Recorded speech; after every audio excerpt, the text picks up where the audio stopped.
Well, at least they're not aliens.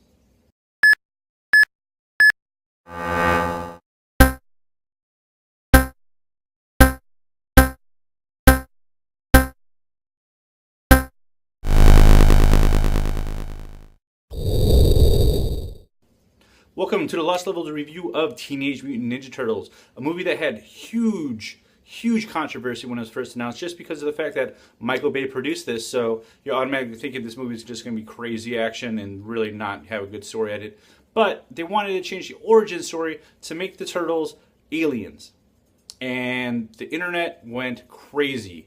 There was so much outcry, so much backlash, that producers, Michael Bay, was like, okay, maybe we won't make them aliens. Haha, we were just kidding. They'll have a different origin story, and we'll go with that. So now, that being said, was the origin story any better?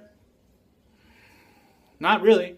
I kind of wanted to see the same original origin story that we saw in the comic books and in the TV show or the cartoon and everything. However, they decided to tweak that origin story and make their own.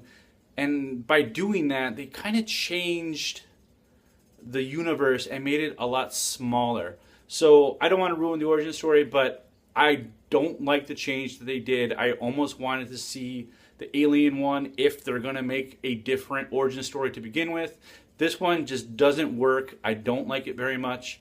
The movie overall wasn't too bad. I mean, I had fun watching this movie. Let me give you a little, background on that. I grew up watching the Ninja Turtles. I owned all the original toys. I watched the cartoon on a daily basis. I owned the Nintendo Entertainment System Turtles game, the really frustrating one with the stupid swimming level that everybody hated. I still have nightmares to this day because of that stupid level, and I still complain all the time.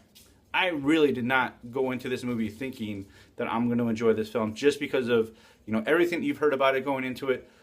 Looking at production photos, seeing April O'Neil, Megan Fox, obviously, it didn't really pull me in. So I got to see this movie, and they did a really decent job. I liked the ideas, or some of the ideas that they did. The design of the turtles was actually pretty well done. I liked that they all had unique features to them. They also carried themselves a little bit different. I mean, they're massive, bulky turtles, but they all have different characteristics and different features and wore different things. And I kind of like that idea of it. It made it fresh. It made it a little bit different. However, again, origin story. The Turtles, they all have, their personalities that we've kind of grown up with. Michelangelo, obviously the crazy kind of party guy. He has some great dialogue in here, some good comedy, some great banter. Raphael always has his angst, and they capture that pretty well in this movie for the most part. Donatello, always a scientific one. They kind of portray him as a nerd. They even put glasses on him. Okay, but he does have this wireless Wi-Fi backpack thing that he constructed on his own, and is into all the computer technology that we have now. So all right, I can accept that. The one that they didn't flesh out as much as I really wanted to was always my favorite turtle, Leonardo. He was always the leader. I really enjoyed him. However, in this film, he's kind of just there. They don't really go into how much of a leader he actually is. You see Raphael's angst and kind of towards him being the leader. They kind of suggest that he's the leader just because Splinter is talking in a voiceover talking about the katanas are the leader's weapon, so to speak. But you never really get to see him actually be full out okay, this is our leader, this is who we respect. They kind of do it, but not as much as I really wanted to. So that's a little bit of a disappointment. However, the action scenes are actually really well done. I was kind of worried that they were going to do these quick edit cuts like you kind of see in the Bourne Identity or a Batman nowadays, where they're really close up to the camera and you don't really see much of what's going on. But they're smart enough to film the action where you can see what's going on. The one thing I really did like about the action scenes was actually Shredder. You've seen the costume. It looks very Silver Samurai from the Wolverine. And yes, it's a horrible design. Completely agree with you guys. However, the way that he fights, he is a martial arts expert. And he kicks all forms of ass the way that he should. These turtles are inexperienced. They haven't gone above ground. They've only been fighting with each other and learning from Splinter. However, they don't really have that much, actual combat experience. And we see that. When they go against Shredder, it's serious. They get their butts kicked in a couple of moves. It's not like they're getting these shots in here and there and it's a like, back and forth type of battle. No. Shredder kicks their butts. Every time they go up against him, boom, boom, they're on the ground. Boom, boom, they're on the ground. And that's the way it should be. He is a martial arts expert with tons of experience. I enjoyed that. I think that creates a good villain. And, aside from, like I said, the armor, really cheesy, the knives on his hands, okay, whatever. Cheesy, don't like that very much, but I like the fact that he is formidable. And that's the point of Shredder. Splinter, he is Splinter. He's the person that they go to, the person that they respect most. Here's the problems.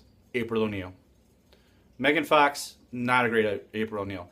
She's really bad in the beginning of this. The first act where they establish April O'Neil's character, you don't believe it. You just don't like her. She feels out of place. She takes you out of the movie. She's almost as bad as Denise Richards as a scientist in a Bond film. And April O'Neil is just a reporter, but you still just don't believe Megan Fox is this gritty reporter that they're trying to portray her to be. So it takes you out of that film. She does get better in the second and third acts where she doesn't bother you nearly as much. And I think a large part of that is Will Arnett's character, who is the van driver going around, and he has his Will Arnett banter. He's pretty funny. He's the comic relief in this film, and that's really important to make it enjoyable and to make Megan Fox tolerable on film. So overall, if you're a fan of the Turtles, I think that this is something you should go watch in theaters. It does have that nostalgia factor to it, obviously. They do enough with the characters that you do remember the characters, the people that you fell in love with as a kid.